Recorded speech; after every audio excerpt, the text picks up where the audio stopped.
এবং এখানে নিযুক্ত লোকেরা আছে, সকলকে সালাম জানাই এবং সমস্ত প্লেয়াররা আছে, রেফারি আছে, সকলকে ধন্যবাদ জানাই। খায়রুল ভাই রেখেছে এবং ক্লাবের ছেলেমেয়ে, আমি নিজেকে ধন্য মনে করছি। আমরা চাই এই যে আপনাদের প্রত্যন্ত পাড়া গ্রামে খেলা হচ্ছে ফুটবল, এটা আমাদের কাছে গর্বের বিষয়।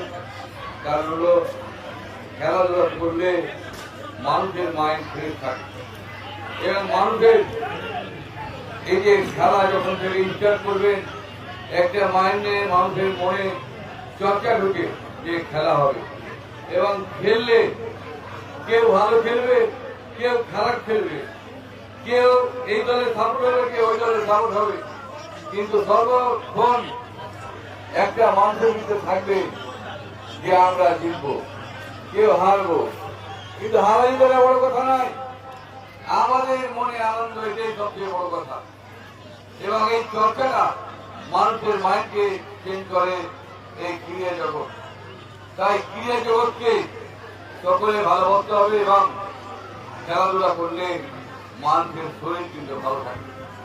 আমরা চাই যে কোন রকম গন্ডগোল এবং অশান্তি না হয়, হারবে জিতবে যেন গন্ডগোল না হয়, এই নিয়ে আমরা চাইব যে জিতুক আর যে হারুক, হারবে সেও ভালো, জিতবে সেও ভালো। আমরা খেলার উপভোগ করতে চাই, আমরা কিন্তু কোনো দল নিয়ে জেনে গন্ডগোল না করি। যে ভালো করলো তাকে আমরা সমর্থন করবো, আমাদের এই উদ্দেশ্য থাকে এবং খেলাটাকে উপভোগ করবো। সে খারাপ হেরে গেল, সে খারাপটা নয়, অনেক হেরে গিয়েও ভালো খেলে, কোনো কারণে গোল হয়ে যেতে পারে। তাই আমরা রানীনগরের এখানে এসেছি। আমি চাইব খায়রুল ভাইয়ের নেতৃত্বে এসপিরা বাহিনী আছে, বিশিষ্ট লোকেরা আছে, সকলে মিলে এই খেলাটাকে উপভোগ করুন। আপনারা প্রাইজগুলো বিতরণ করে দেবেন। আমি আপনাদের বিধায়ক অনুসারে আমার দায়িত্ব পড়ে সমস্ত জায়গায় যাওয়া, তাই আরো আমার প্রোগ্রাম আছে, সেখানে যাব। আপনারা খেলাধুলা ভালোভাবে করান। আমি শান্তিভাবে হোক, খায়রুল ঘোষণা করলো এমএলএ কাপ, ফার্স্ট আর সেকেন্ড যে প্রাইজ সেটা আগেই দিয়ে দেবে।